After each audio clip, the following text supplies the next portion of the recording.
अस्सलाम वालेकुम। स्वागत करते हैं, वेलकम शुभ आप सब लोगों को हमारे चैनल अफान एक्टर्स में। उम्मीद करते हैं सब बड़े होंगे, खुश होंगे, अच्छे बड़े होंगे। मैं प्रकाश कुदरत और आप लोग के लिए कर रहा है future of the Indian army. How does the Indian army will look like in 2023 2023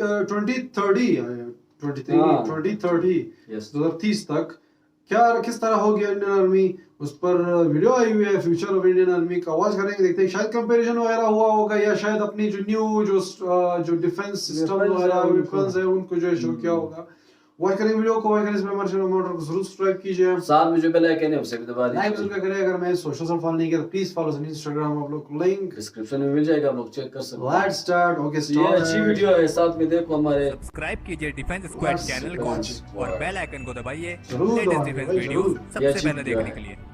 hello defence lovers, स्वागत है आप सभी का डिफेंस ज्ञान सीरीज के एक फ्रेश एपिसोड में। अच्छा। इस बात से आप सभी अच्छे तरीके से वाकिफ होंगे कि जो हमारी ग्रेट इंडियन आर्म फोर्सेस है, इसके मॉडर्नाइजेशन और ट्रांसफॉर्मेशन का जो कार्य है वो ऑलरेडी चल रहा है और इसके लिए अलग अलग तरह की स्ट्रेटजीज, अलग अलग तरह के प्लान्स बनाए गए हैं। और अगर इन सारी चीजों को आप कंसिडर करते हैं तो जाहिर सी बात है आज के समय में जो हमारी फोर्सेस जिस तरीके से दिखती हैं, उनका स्ट्रक्चर, उनका कंपोजिशन जैसा है, तो आने वाले सालों में हमें इनमें कई सारे बदलाव देखने को मिलेंगे। तो हमारा आज का जो ये एपिसोड है ये एक तरीके से फ्यूचरिस्टिक होने वाला है, क्योंकि आज के एपिसोड में हम ये समझने की कोशिश करेंगे कि आज से करीब 10 साल बाद यानी कि 2030 या उसके बाद इंडियन आर्मी का जो पॉसिबल कंपोजिशन है वो किस तरीके से रहेगा।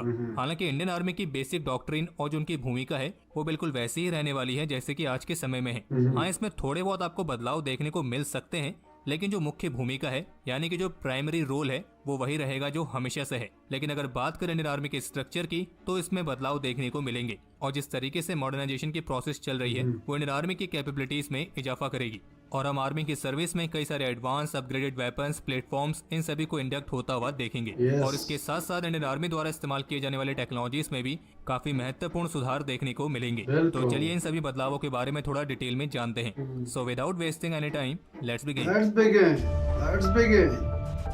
दिखाओ भाई कौन सी चीजें, न्यू चीजें आप लोग जो यूज कर रहे हैं। वीडियो में आगे बढ़ने से पहले आपको हमेशा की तरह ये सूचित करना चाहेंगे कि इस एपिसोड में जो भी जानकारी दी गई भी है आपको उसके सूचित रिगार्डिंग करना एक आर्टिकल चाहेंगे। हमारी सब्सक्राइब ऑफिशियल करें। वेबसाइट defenseexp.com पर पब्लिश किया गया है। तो अच्छा। जिन्हें हिंदी पूरी तरीके से समझ में नहीं आती है तो वे इस आर्टिकल के माध्यम से भी जानकारी हासिल कर सकते ये तो अच्छी हैं बात और आर्टिकल का लिंक आपको वीडियो के डिस्क्रिप्शन में मिल जाएगा। और Yes। बाकी इस एपिसोड में जो भी फुटेज इस्तेमाल की गई है वो केवल रिप्रेजेंटेशनल पर्पस के लिए है। तो चलिए बातें हैं वीडियो के मेन टॉपिक पर और सबसे पहले बात करते हैं इंडियन आर्मी के स्ट्रक्चर में होने वाले बदलाव की। और इस बदलाव में सबसे पहला नाम आएगा अपकमिंग थिएटर कमांड्स का। जैसे कि आप सभी जानते हैं कि जो ये इंटीग्रेटेड थिएटर कमांड्स हैं, इसके तहत हमारी डिफेंस फोर्सेस को रीऑर्गेनाइज किया जा रहा है और ऐसा करने का प्रमुख उद्देश्य यह है कि इंडियन आर्म फोर्सेस की जो तीनों सर्विसेज हैं यानी कि आर्मी, नेवी, एयरफोर्स, इन तीनों के बीच के तालमेल को और बढ़ाया जाए। और अभी मौजूदा टाइमलाइन के अकॉर्डिंग जो ये थिएटर कमांड वाली प्रोसेस है इसे आने वाले कुछ ही सालों में कंप्लीट कर लिया जाएगा, यानी कि 2030 से पहले ये कंप्लीट हो जाएगी। और इस योजना के तहत टोटल 5 थिएटर कमांड्स को स्थापित किया जाना है, जिनमें से 3 कमांड्स ऐसी हैं जो इंडियन आर्मी के अंडर रहेंगी, जिसका मतलब यह है कि 2030 में इंडियन आर्मी 3 थिएटर कमांड्स को कमांड करेंगी। और अभी पिछले महीने हुई मीटिंग में जो लेटेस्ट प्रपोजल डिस्कस किया गया है उसके मुताबिक इंडियन आर्मी के कमांड में जो 3 थिएटर कमांड आने वाली हैं उनमें एक रहेगी नॉर्दर्न लैंड थिएटर यानी कि नॉर्दर्न कमांड, जो कि जम्मू कश्मीर, लद्दाख और सेंट्रल सेक्टर को डील करेगी, यानी कि ये चीन और पाकिस्तान दोनों पर फोकस करेगी। और जैसे कि चीफ ऑफ डिफेंस स्टाफ की तरफ से क्लियर किया गया था कि जो नॉर्दर्न कमांड है उसके स्ट्रक्चर में कोई बदलाव नहीं होगा, यानी कि वो जैसी है उसको वैसा ही रखा जाएगा। और जबकि बाकी की जो 2 अन्य कमांड्स हैं उनमें वेस्टर्न लैंड थिएटर जो कि पाकिस्तान सेंट्रिक होगी और ईस्टर्न लैंड थिएटर ये रहने वाली हैं, जिन्हें 3 स्टार आर्मी ऑफिसर हेड करेंगे और जिनमें इंडियन एयरफोर्स और इंडियन नेवी के एलिमेंट्स भी शामिल रहेंगे। इसके बाद इंडियन आर्मी के स्ट्रक्चर में जो आपको बड़े बदलाव देखने को मिलेंगे वो होंगे इंटीग्रेटेड बैटल ग्रुप्स की फॉर्म में। जैसे कि आप सभी को पता होगा कि Indian army integrated battle groups के फॉर्म में अपने आप को रीऑर्गेनाइज कर रही है और ये उस कोल्ड स्टार डॉक्ट्रिन के अनुसार है जो ऑपरेशन पराक्रम के बाद लाई गई थी। और इन integrated battle groups, short form में आप कह सकते हैं आईबीजीज, इनमें आर्मी के सभी कॉम्बैट और कॉम्बैट सपोर्ट आर्म्स के एलिमेंट्स के साथ एयर सपोर्ट भी शामिल रहेगा। और बाकी अगर आपको इंटीग्रेटेड बैटल ग्रुप्स या कोल्ड स्टार डॉक्ट्रिन के बारे में जानना है तो इसके रिगार्डिंग ऑलरेडी हमने वीडियो बनाई है, लिंक आपको आई बटन में मिल जाएगा। तो ये तो बात होगी इंडियन आर्मी के ओवरऑल स्ट्रक्चर में होने वाले बदलाव की। अब बात करते हैं इंडियन आर्मी की जो अलग अलग आर्म्स हैं उनके स्ट्रक्चर में हमको कौन कौन से संभावित बदलाव देखने को मिल सकते हैं। और सबसे पहले शुरुआत करते हैं इन्फेंट्री से। तो 2030 तक आपको इंडियन आर्मी की जो इन्फेंट्री मॉडर्नाइजेशन प्लान है उसमें कई महत्वपूर्ण बदलाव दिखेंगे। जैसे कि जो AK-203 असॉल्ट राइफल का प्रोडक्शन है जिसमें करीब 7 लाख के आसपास राइफल्स को बनाया जाना है, तो इनका प्रोडक्शन अगर सब कुछ सही रहता है तो आने वाले 7 सालों में कंप्लीट होने की पूरी संभावना है। और अगर ऐसा होता है तो फिर 2030 तक आपको इंडियन आर्मी के प्राइमरी वेपन यानी कि इंसास असॉल्ट राइफल के बदले AK-203 असॉल्ट राइफल दिखेगी। वहीं अगर बात करें कार्बाइन सेक्शन की तो फिलहाल तो UAE के साथ जो कार्बाइन को लेकर डील हुई थी उसको तो कैंसिल कर दिया गया था, यानी कि इसमें इंडियन ASMI और JVPC यानी कि जॉइंट वेंचर प्रोटेक्टिव कार्बाइन के लिए अच्छी अपॉर्चुनिटी खुली हुई है। तो अगर मेक इन इंडिया और आत्मनिर्भर भारत वाली इनिशिएटिव को थोड़ा और सीरियस लिया जाता है तो संभावना तो यही है कि 2030 तक इंडियन आर्मी के कार्बाइन सेक्शन में हमें कुछ अच्छे स्वदेशी हथियार देखने को मिल सकते हैं। बाकी इन स्मॉल आर्म्स के अलावा 2030 तक इंडियन आर्मी अपने उसमें कुछ मॉडर्न टेक्नोलॉजीज को भी इंडक्ट करेगी, जैसे कि एक्सोस्केलेटन सिस्टम, और साथ ही साथ और भी एडवांस एक्सेसरीज और प्रोटेक्टिव गियर को भी लाया जाएगा, जिनमें स्वदेशी बुलेट प्रूफ जैकेट और नाइट विजन डिवाइसेस जैसे एक्सेसरीज शामिल रहेंगे। यानी कि हम उम्मीद कर सकते हैं कि 2030 तक हमें एक स्वदेशी future soldier concept Indian army में सच होता हुआ दिखाई दे सकता है। इसके बाद अगर बात करें इंडियन आर्मी की आर्मर्ड कोर की, तो जहां तक हमें लगता है आने वाले 10 सालों में इंडियन आर्मी के टैंक्स का जो कंपोजिशन है वो अधिकतर बिल्कुल वैसा ही रहेगा जैसा कि आज के समय है। और जो T-72 और T-90 टैंक्स हैं वो आगे भी कुछ और समय तक इंडियन आर्मी की आर्मर्ड कोर के लिए बैकबोन की तरह काम करते रहेंगे। और बाकी जो अर्जुन मेन बैटल टैंक है उनको अधिक संख्या में खरीदे जाने की जो संभावना है वो पहले ही कम हो चुकी है, क्योंकि ऐसी रिपोर्ट्स आ चुकी हैं कि जो 118 अर्जुन टैंक्स का रिसेंट ऑर्डर था वो हो सकता है कि अर्जुन टैंक का लास्ट ऑर्डर हो। हालांकि अर्जुन टैंक्स को प्राथमिकता ना देना एक स्वदेशी प्रयास के लिए कोई अच्छे संकेत तो नहीं है। बाकी 2030 से इंडियन आर्मी के T-72 टैंक्स को रिटायर करना स्टार्ट किया जाएगा और उनकी जगह लेने के लिए इंडियन आर्मी अभी से FRCV यानी कि फ्यूचर रेडी कॉम्बैट व्हीकल्स की तलाश कर रही है, जो कि इंडियन आर्मी के नेक्स्ट जनरेशन के मेन बैटल टैंक रहेंगे। और आपको ध्यान होगा कि अभी हाल ही में इंडियन आर्मी द्वारा 1770 फ्यूचर रेडी कॉम्बैट व्हीकल्स यानी कि FRCVs के लिए RFI भी जारी की गई थी। बाकी पिछले साल से जब से पूर्वी लद्दाख में भारत और चीन के बीच विवाद शुरू हुआ है तब से ही इंडियन आर्मी ने इस बात को काफी गंभीर रूप से महसूस किया है कि उन्हें लाइट टैंक्स की भी जरूरत है। और इसी जरूरत को पूरा करने के लिए आर्मी ने 350 लाइट टैंक्स की खरीद के लिए RFI भी जारी की है। और अभी जो रिपोर्ट्स आ रही है उनके आधार पर तो इसी बात की संभावना बन रही है कि इंडियन आर्मी की लाइट टैंक्स की जो फ्लीट होगी उसमें कुछ रशियन ओरिजिन के स्पिरिट लाइट टैंक्स भी देखने को मिल सकते हैं, लेकिन जहाँ तक है वो लिमिटेड नंबर्स में रहेंगे और जो बाकी की संख्या होगी वो स्वदेशी लाइट टैंक के जरिए पूरी की जाएगी। यानी कि आप कह सकते हैं कि 2030 में इंडियन आर्मी की जो आर्मर्ड कोर है उसमें आपको FRCV लाइट टैंक के साथ साथ T-90 और अर्जुन टैंक भी दिखेंगे, और जबकि उस समय से T-72 टैंक्स का रिटायरमेंट स्टार्ट किया जाएगा और फिर उनकी जगह लेंगे फ्यूचरिस्टिक नेक्स्ट जनरेशन के मेन बैटल टैंक जिन्हें हम कहते हैं FRCV। इसके बाद अगर बात करें इंडियन आर्मी की आर्टिलरी आर्म की, तो वर्तमान समय में इंडियन आर्मी की आर्टिलरी आर्म का जो मुख्य आधार है वो है 155 mm की बोफोर्स होविट्जर, और जबकि बाकी की जो अदर गन्स हैं उन्हें रिप्लेस किया जाना है। और इंडियन आर्मी एक फील्ड आर्टिलरी रैशनलाइजेशन प्लान पर भी काम कर रही है, और इसके तहत आर्मी की जितनी भी फील्ड आर्टिलरी गन्स होंगी वो 155 कैलिबर की होंगी, और इन गन्स को अलग अलग कैटेगरीज में इंडक्ट किया जाएगा। और सबसे पहले 155 mm की टोड आर्टिलरी गन्स की जरूरत है, और जिसके लिए इंडियन आर्मी इजराइल से करीब 400 एटहाउस गन्स को खरीद सकती है, और जबकि बाकी के 1100 गन्स की जरूरत को स्वदेशी ATA/GS से पूरा किया जाएगा। वहीं अगर बात करें ट्रैक्ड आर्टिलरी गन की, तो इस मामले में इंडियन आर्मी ने ऑलरेडी K9 वज्रटी को इंडक्ट कर लिया है, और जबकि व्हील्ड सेल्फ प्रोपेल्ड गन और ट्रक माउंटेड कैटेगरी के लिए कई सारे स्वदेशी और विदेशी विकल्प मौजूद हैं। और जबकि अल्ट्रा लाइट होविट्जर कैटेगरी में Indian army already American origin की M777 अल्ट्रा लाइट होविट्जर्स को इंडक्ट कर चुकी है।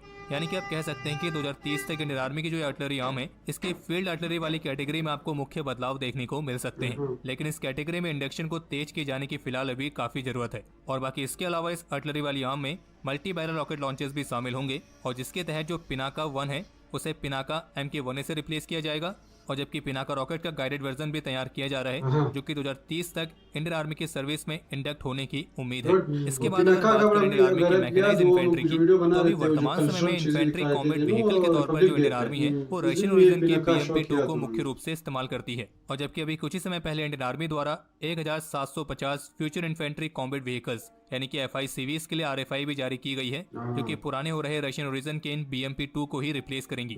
और इसके अलावा Indian army wheeled armoured personal carriers को खरीदने की प्रोसेस में भी है, जिसमें भारत का स्वदेशी टाटा कैस्ट्रल एक स्ट्रॉन्ग कंटेंडर है। लेकिन देखने लायक बात ये होगी कि स्वदेशी प्लेटफॉर्म को प्राथमिकता किस हद तक दी जाएगी। बाकी अगर आप ओवरऑल देखेंगे तो 2030 तक इंडियन आर्मी की मैकेनाइज्ड इन्फेंट्री में FICVs के साथ साथ कुछ advance wheeled armoured personal carriers भी देखने को मिलेंगे। इसके बाद एडवांस तो नंबर आता होने है इंडियन चाहिए आर्मी भाई। के एविएशन कोर का, जरूरी और ये है। इंडियन आर्मी की वो आर्म है जो 2030 दुनिया अगर तक बहुत एडवांसमेंट बड़े बड़े तरफ जा रही है बदलावों तो को बिल्कुल एक्सपीरियंस जाना करेगी। चाहिए। इसमें मौजूद पुराने हो रहे चीता जाना और पड़ता चेतक है, हेलीकॉप्टर्स जाना को नहीं चाहिए, स्वदेशी जाना लाइट पड़ता है। यूटिलिटी हेलीकॉप्टर्स और रशियन ओरिजिन के कैमॉफ के 226T हेलीकॉप्टर से रिप्लेस किया जाना है। वहीं जो एडवांस लाइट हेलीकॉप्टर्स ALH ध्रुव है वो ऑलरेडी इंडियन आर्मी की सर्विस में इंडक्ट है। इसके अलावा इस हेलीकॉप्टर का अटैक वर्जन यानी कि रुद्रा वो भी सर्विस में मौजूद है। और अटैक हेलीकॉप्टर्स की इस कैटेगरी में इंडियन आर्मी आने वाले सालों में स्वदेशी लाइट कॉम्बैट हेलीकॉप्टर के साथ US ओरिजिन के अपाचे अटैक हेलीकॉप्टर्स को भी इंडक्ट करेगी। वहीं अगर बात करें ड्रोन वाले सेक्शन की तो इंडियन आर्मी ने 4 हेरन TP UAVs को लीज पर लिया है, और जबकि इंडियन आर्मी की सर्विस में अमेरिका के 10 MQ-9 रीपर ड्रोन्स को भी इंडक्ट किया जाना है। ओहो, ये और बाकी बहुत अगर बात करना करें है। स्वदेशी प्लेटफॉर्म की तो उम्मीद कर सकते हैं कि MQ-9 रुस्तम 2 रीपर भी हमें ड्रोन्स। इंडियन आर्मी की ड्रोन सेक्शन में देखने को मिले। और बाकी अब जिस तरह के हालात हो गए हैं तो इनको ध्यान में रखते हुए अगर हम ड्रोन की बात कर रहे हैं तो एंटी ड्रोन सिस्टम की बात तो करनी ही पड़ेगी। और हाल ही के इंसिडेंट्स को देखते हुए इंडियन आर्मी ने भी एंटी ड्रोन सिस्टम्स को खरीदने की जो प्रोसेस है वो ऑलरेडी स्टार्ट कर दी है। और जैसे कि डिफेंस अपडेट में भी हम आपको बता चुके हैं कि इंडियन आर्मी के जो एंटी ड्रोन सिस्टम होंगे वो अधिकतर सॉफ्ट किल कैपेबिलिटी के साथ ही आएंगे, यानी कि उसमें जैमिंग और स्पूफिंग की कैपेबिलिटी रहेगी। और इंडियन Jamming आर्मी के करेंगे, एंटी ड्रोन यार। सिस्टम वाले कैटेगरी में हमें स्वदेशी और विदेशी दोनों ही विकल्प देखने को मिल सकते हैं। अगर बात करें विदेशी विकल्पों की तो इसमें इजरायली ओरिजिन के स्मैश 2000 प्लस जैसे सिस्टम रहेंगे, और वहीं स्वदेशी विकल्पों में DRDO के एंटी ड्रोन सिस्टम जैसे। और उम्मीद तो यही है कि इंडियन आर्मी के बेसेस और बॉर्डर एरियाज को सुरक्षित रखने के लिए 2030 तक एक बेहतरीन एंटी ड्रोन सिस्टम को स्थापित किया जाएगा। ये एंटी लेकिन ड्रोन अगर आप सिस्टम आर्मी की जरूरी है। एविएशन कोर में ओवरऑल देखेंगे तो इनकी हेलीकॉप्टर फ्लीट में आपको सबसे बड़े बदलाव देखने को मिलेंगे। इसके बाद अगर बात करें आर्मी द्वारा इस्तेमाल किए जाने वाले मिसाइल सिस्टम की तो वर्तमान समय में तो इंडियन आर्मी आकाश, ब्रह्मोस, पृथ्वी ऐसी अन्य मिसाइल सिस्टम्स को ऑपरेट करती है। और जो स्ट्रेटेजिक फोर्सेस कमांड है उसके अंडर अग्निश्रीज के एडवांस मिसाइल्स भी आती हैं। लेकिन 2030 तक हमें आर्मी के मिसाइल आर्सेनल में और भी नई प्लेटफॉर्म्स देखने को मिलेंगे, जिनमें ब्रह्मोस मिसाइल का न्यू जनरेशन वेरिएंट यानी कि ब्रह्मोस NG, निर्भय सबसोनिक अच्छा, क्रूज ब्रह्मोस भी मिसाइल और अपनी नई variations हाइपरसोनिक है, मिसाइल भी ये देखने को मैंने बताया था मिलेगी। इसके बाद अगर बात करें आर्मी के नॉन कॉम्बैट और कॉम्बैट सपोर्ट आर्म्स की, जिनमें corps of signals, engineers, ordnance, intelligence ये सभी आर्म्स आती हैं, तो इन सभी ब्रांचेस को भी नई टेक्नोलॉजीज के साथ अपग्रेड किया जाएगा, जिनमें 5G technology, artificial intelligence, internet of things ऐसी कई सारी एडवांस टेक्नोलॉजीज रहेंगी। और अगर आप इंडियन मिलिट्री में 5G टेक्नोलॉजी के यूजेस के बारे में जानना चाहते हैं तो ऑलरेडी हमने इस पर वीडियो बनाई है, लिंक आपको आई बटन में मिल जाएगा। इसके अलावा इनके तालमेल को और भी इम्प्रूव किया जाएगा। आर्मी की जो एयर डिफेंस है वो इंटीग्रेटेड एयर डिफेंस कमांड के तहत काम करेगी, यानी कि आर्मी की इस ब्रांच के जो एसेट होंगे वो एयरफोर्स और नेवी के तालमेल के साथ इस्तेमाल किए जाएंगे। बाकी जो स्पेशल फोर्सेस है वो ऑलरेडी CDS के तहत जॉइंट कमांड के अंतर्गत काम कर रही हैं। और इतना ही नहीं बल्कि बेहतरीन सैटेलाइट सर्विलेंस के लिए स्पेस कैपेबिलिटीज में भी इजाफा किया जाएगा, और इसके लिए इंडियन आर्मी इसरो के साथ मिलकर काम भी कर रही है। इसके अलावा अगर बात करें साइबर वॉरफेयर की, जो कि आने वाले सालों में और भी ज्यादा ये साइबर इम्पोर्टेंट अटैक हो आजकल जाएगा, बहुत क्योंकि ज्यादा जो आने होते वाला हैं। समय है और भी ज्यादा वो होते हैं। conventional ये wars के रिसेंटली बजाय मैंने एक और भी देखा, अधिक ईरान hybrid और wars को इसराइल witness के करेगा। बीच में इतनी और इसकी ज्यादा वजह से चल रही है भारत को साइबर अपनी वार, साइबर बहुत वॉरफेयर ज्यादा चल कैपेबिलिटी को रही है। मजबूत करने की जरूरत है, और जिसके लिए ऑलरेडी एक डिफेंस साइबर ऑनलाइन एजेंसी जो को है बनाया नेट गया पे है, जो चल रहे जो कि एक होते हैं। ट्राई सर्विस कमांड है। और जबकि इसी के अंतर्गत भारत सरकार एक proper cyber command Madhya Pradesh के हिंटरलैंड में भी स्थापित करने के लिए एग्री है।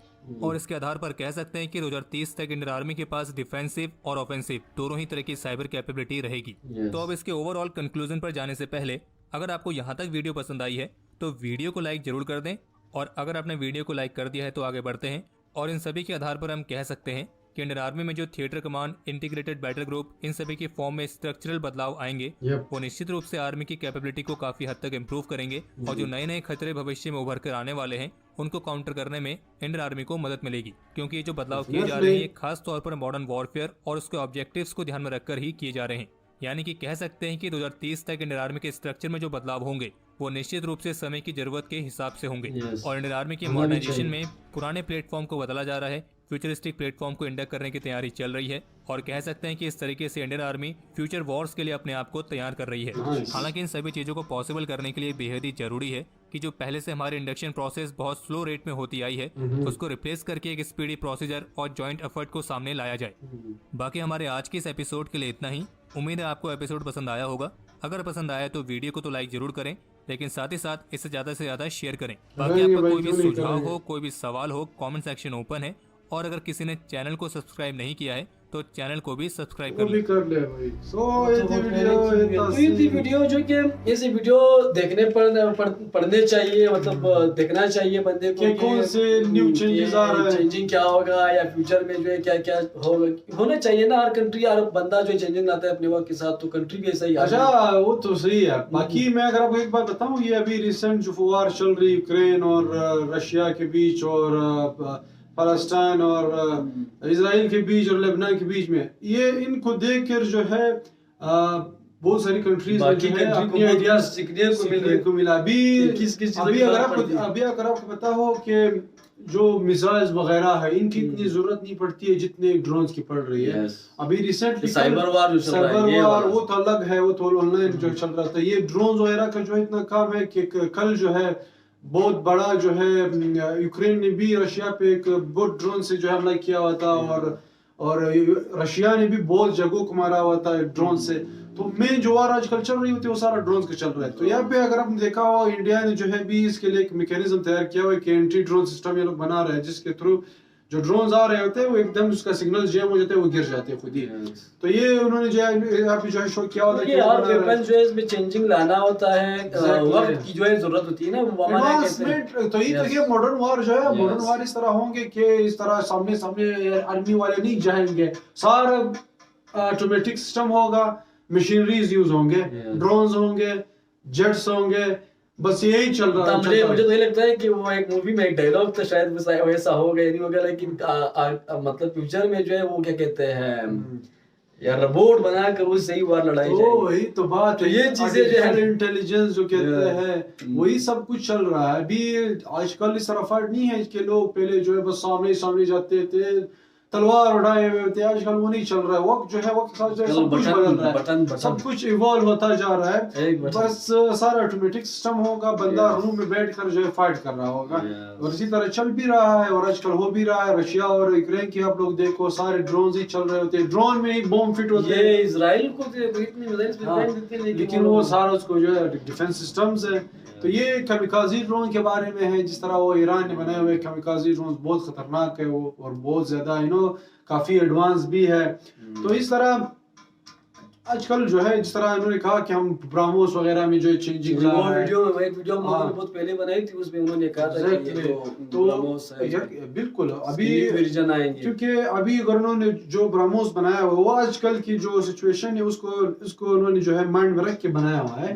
अभी 2023 तक शायद उसके मतलब उसके जिद में हम लोग बोलते हैं, मतलब वो उर्दू में जो बोलते हैं, मतलब उसको एंटी सिस्टम तक जो है अलग लेवल का बना हुआ है। हमारे यहाँ कहता है कि अगर जिंदा रहे तो और न्यू चीजें देखने को मिलेंगी। तो ये चीज है, फ्यूचर में बहुत अलग अलग चीजें आएंगी कि बंदा सोच नहीं सकता है।